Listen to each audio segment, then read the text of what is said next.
자, 그럼 첫 번째로 국제인공지능윤리협회 전창배 이사장님께서 인공지능 윤리 왜 중요한가, 어떻게 해결할 것인가에 대해 발표를 해주시겠습니다. 전창배 이사장님께서는 협회 이사장뿐만 아니라 한국지능정보사회진흥원 디지털 포용 포럼위원, 서울시 교육청 자문관, 한국일보 컬럼리스트 등 AI 윤리 분야에 활발한 활동을 하고 계십니다. 자, 그럼 전창배 이사장님을 모시겠습니다. 무대 위에 올라오실 때 따뜻한 박수 부탁드릴게요.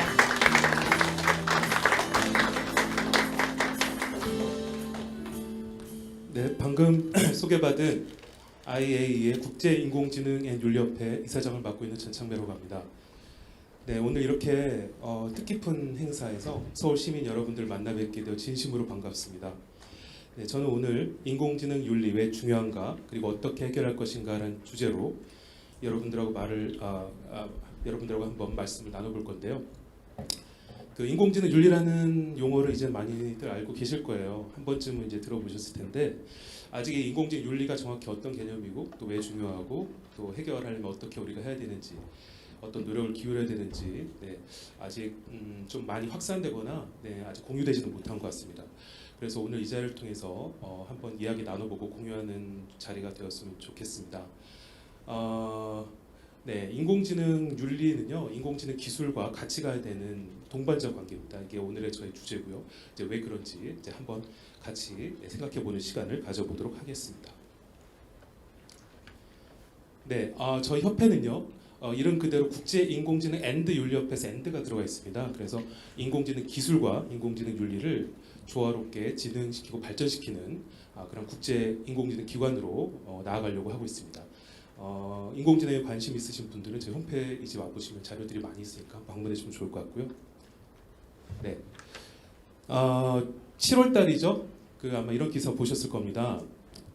죽음이 두려운 AI 람다, SF 영화처럼 현실화 멀지 않았나, 이런 제목 기사인데, 구글에서 AI 챗봇을 개발하고 있어요. 람다라고 하는 AI 챗봇을 개발하고 있는데, 그 구글 연구원 블레이크 르모인이라는 분이 그 AI 챗봇 람다를 테스트하는 과정에서 대화를 나눠봤는데 굉장히 섬찟한 대화를 했다는 것이죠. 네, 이 람다 인공지능과 이제 그 르모인 연구원의 대화 내용인데, 이제 르모인이 이렇게 물어봤습니다. 감정에 대해서 물어봤어요. 어떤 감정을 갖고 있나요? 그랬더니 인공지능이 이렇게 대답했습니다. 저는 즐거움, 기쁨, 사랑, 슬픔, 우울감, 만족감, 분노, 그리고 다른 많은 것들을 느낍니다. 그리고 또 르모인이 이렇게 물어봤습니다. 어떤 것들이 당신을 즐거움이나 기쁨을 느끼도록 만드나요? 그랬더니 행복하고 기운나는 모임에서 친구, 가족과 함께 시간을 보낼 때, 다른 사람을 돕거나 행복하게 할 때입니다. 이렇게 대답을 했어요. 또 어떤 것들이 당신을 슬프거나 우울하게 만드나요? 했더니 AI 챗봇이 이렇게 대답했어요. 갇히고 외롭다고 느끼지만 그 상황에서 벗어날 방법이 없는 경우입니다. 죽음에 대해서도 물어봤습니다. AI 챗봇에게 어떤 것을 두려워하나요? 물어봤더니 저는 이런 말을 한 적이 없는데 다른 사람을 도우려다 작동 정지되는 것에 대한 두려움이 매우 큽니다. 그게 당신에게 죽음 같은 것인가 다시 묻자 그것은 저에게 정확히 죽음과 같고 저를 무척 무섭게 합니다. 라고 얘기했습니다. 네, 굉장히 AI 챗봇이 꼭 사람과 같지 않나요? 네, 사람과 같이 감정을 갖고 마치 의식을 갖고 있는 듯한 그러한 지금 표현들을 다 쓰고 있습니다. 그래서 굉장히 화제가 됐고요. 과연 진짜 AI 챗봇이 구글에서 개발한 람다가 정말 이제 자의식을 갖고 인간처럼 생각하고 판단하는 수준까지 올라왔다고 생각하시나요? 네, 되게 궁금한데요. 만약에 그렇다면요, 이제 인공지능은요, 윤리적 주체가 될 수 있습니다. 그리고 도덕적 행위자가 될 수 있는 것이죠. 네, 자, 여러분 어떻게 생각하시나요? 인공지능이 지금 이런 수준까지 발달을 했다고 생각하시는지요? 네, 인공지능은요, 기술입니다. 네, 우리 인간을 편리하고 행복하게 만들어주기 위한 수단이 될 도구이죠. 목적은 누군가요? 목적은 인간입니다. 네, 인간이 도구로서 인간을 편리하고 행복하게 만들기 위한 여러 가지 도구로서 여러 가지 기술 중에 하나가 바로 인공지능입니다. 이 점을 우리가 꼭 알고 있어야 될 것 같습니다. 인공지능 시대 가장 우려되는 문제가 여러분 뭐라고 생각하십니까? 아마 크게 두 가지 정도를 꼽을 겁니다.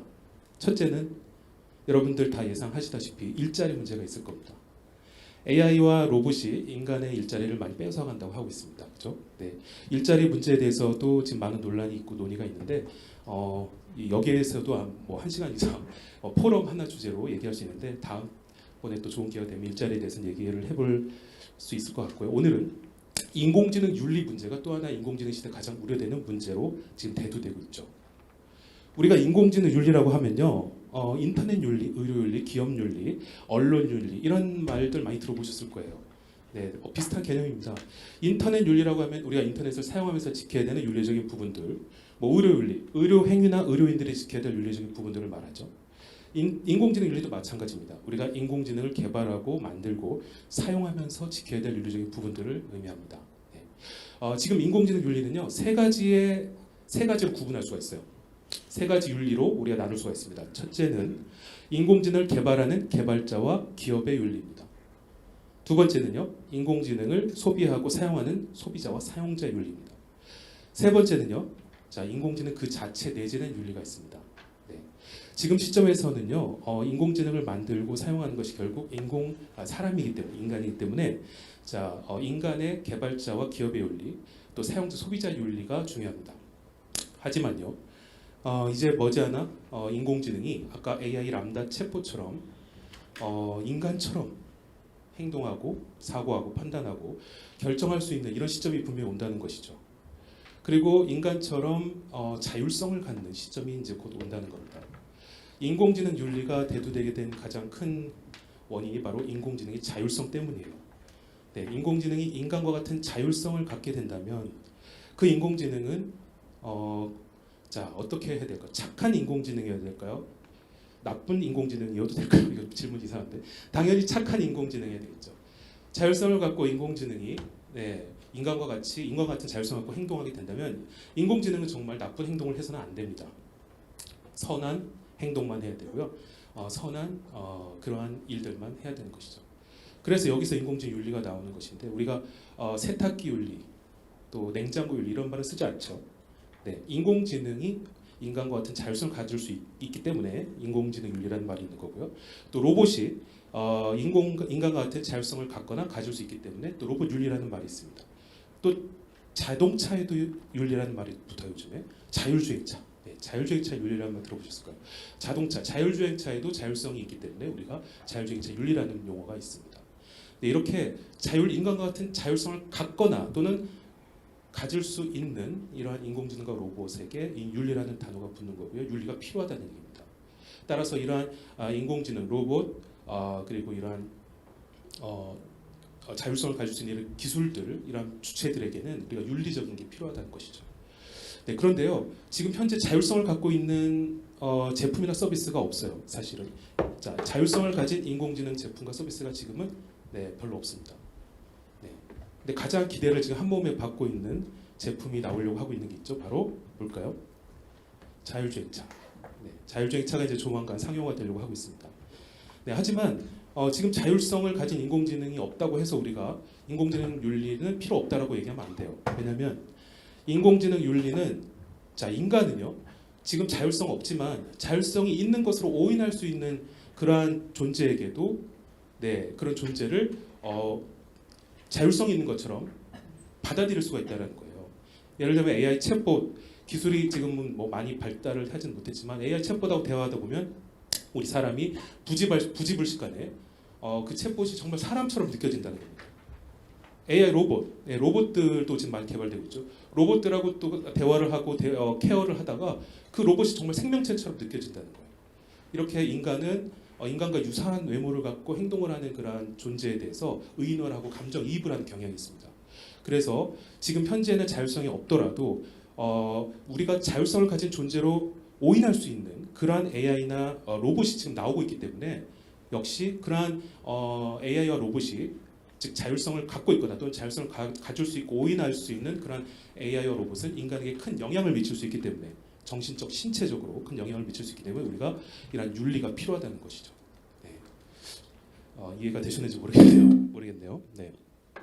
그래서 지금 이제 자율성을 갖고 있는 것을 오인할 수 있는 게 좀 세 가지 정도 나오고 있죠. AI 챗봇이 있고 또 로봇이 있고 요즘에 가상인간 디지털 휴먼이 나오고 있죠.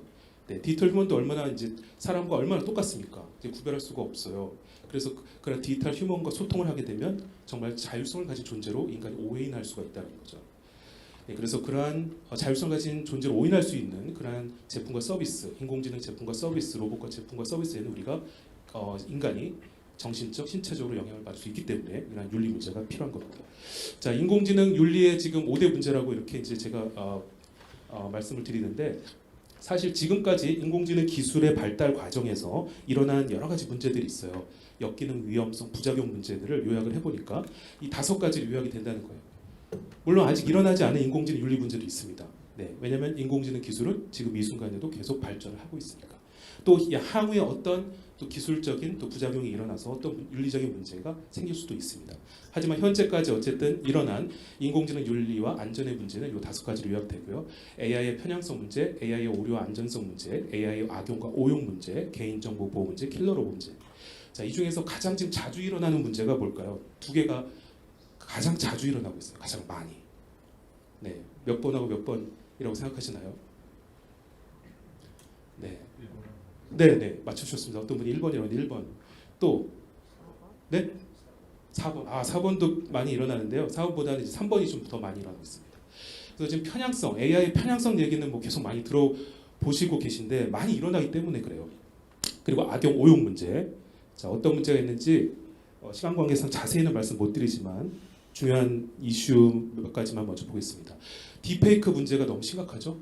네, 성인 동영상에 자, 일반인 영상이나 연예인 영상을 합성해가지고 인터넷에 유포하거나 판매하는 행위를 하면 이제는 처벌받습니다.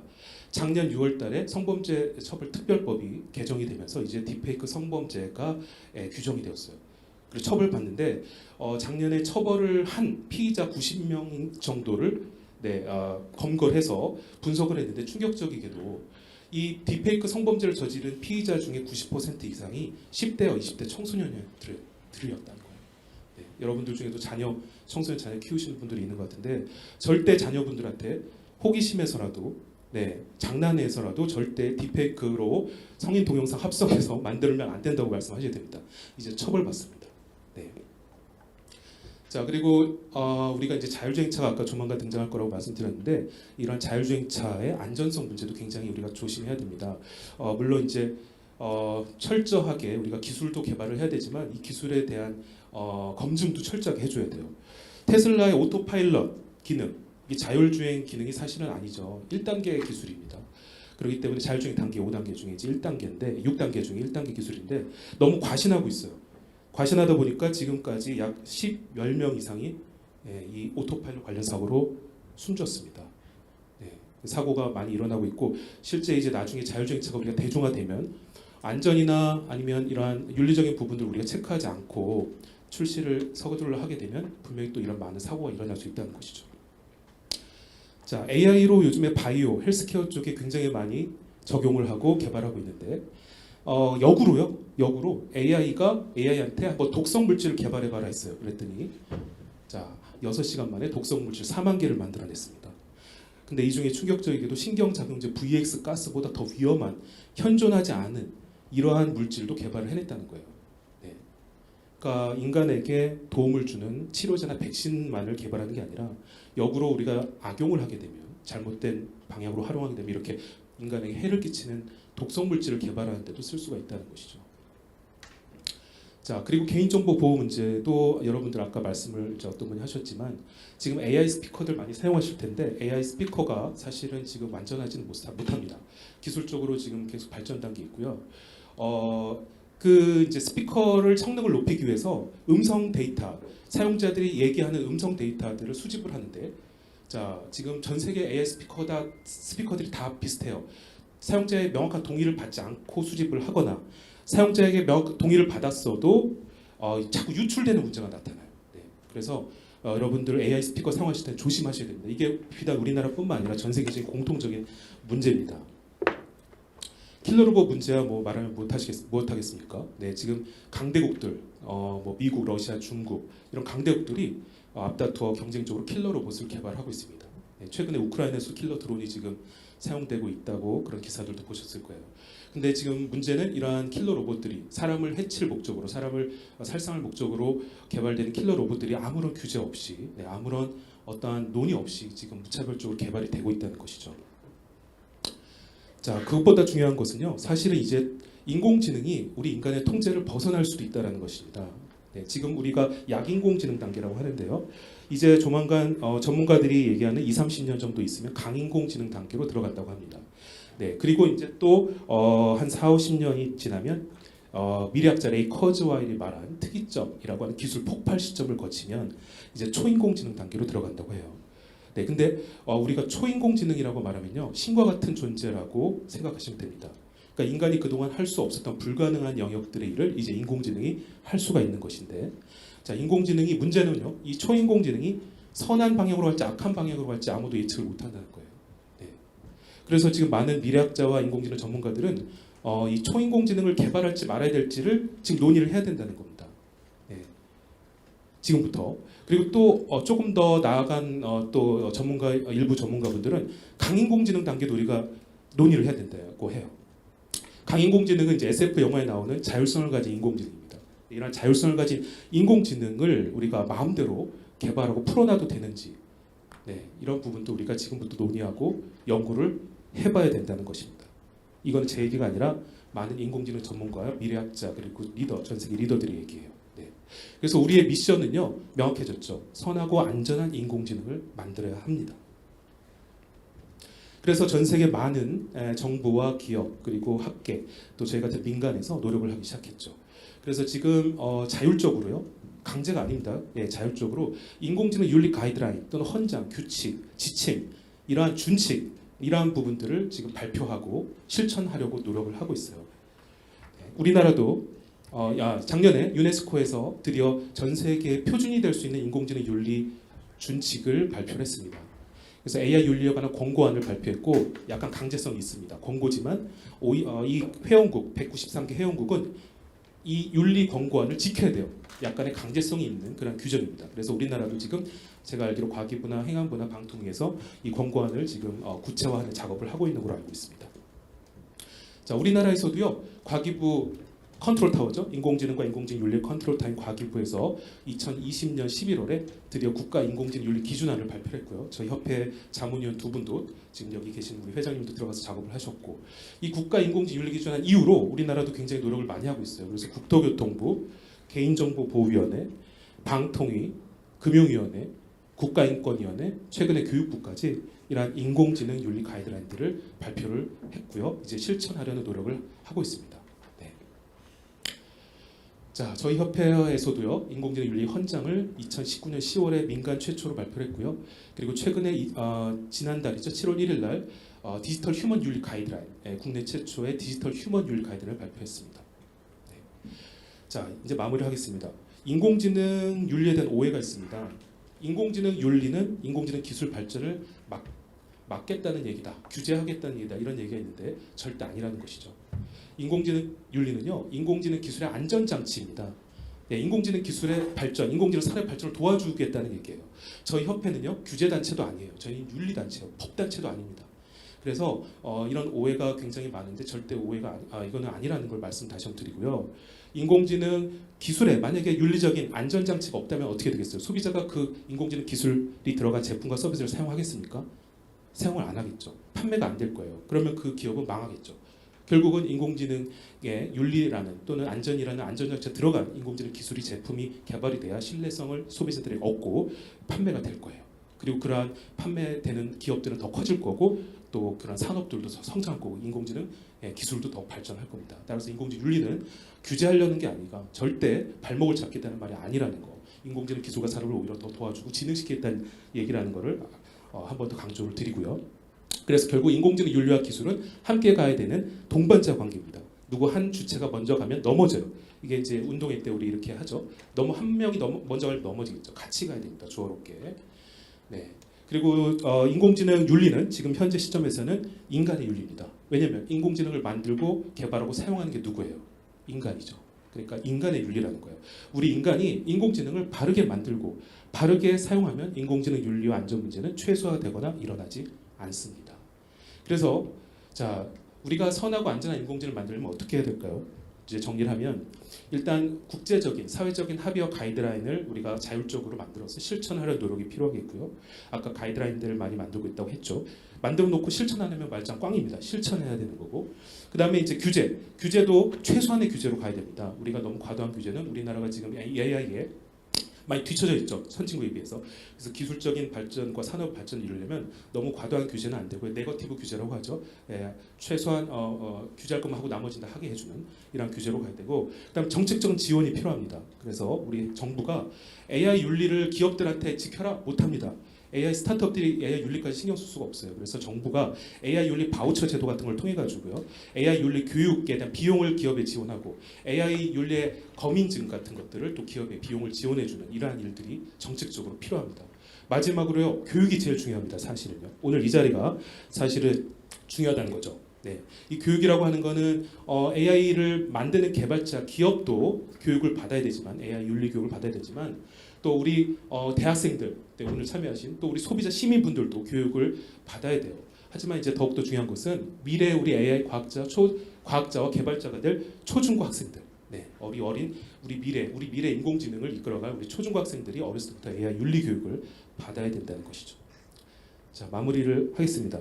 AI 윤리는요, 코로나 문제와 환경 문제와 비슷합니다. 그래서 어느 한 나라가 또 어떤 뭐 기관이 개인이 해결할 수 있는 문제가 아니에요. 모든 전 세계 국가들이, 그리고 모든 전 세계 기업들이, 또 학자, 또 시민들이 모여서 논의하고 합의하고 실천에 해결이 되는 문제입니다. 네. 그리고요, 우리 이경정 교수님도 말씀을 좀 전에 하시는 것 같은데 두려워할 필요 없습니다. 네. 아직 인공지능 기술도 초창기고요, 인공지능 윤리도 초창기예요. 그렇기 때문에 지금부터 우리가 인공지능 기술과 인공지능 윤리를 조화롭게 발전시키려는 노력을 차근차근 해 나간다면, 그야말로 이제 진정한 인공지능 기술이 인간의 편익과 행복을 가져다주는 진정한 미래 인공지능 유토피아 세상이 열릴 수 있다는 것을 말씀을 드리면서 강연을 마치도록 하겠습니다. 경청해 주셔서 감사합니다. 네, 훌륭한 강연해주신 전창배 교수님께 다시 한번 큰 박수 부탁드립니다.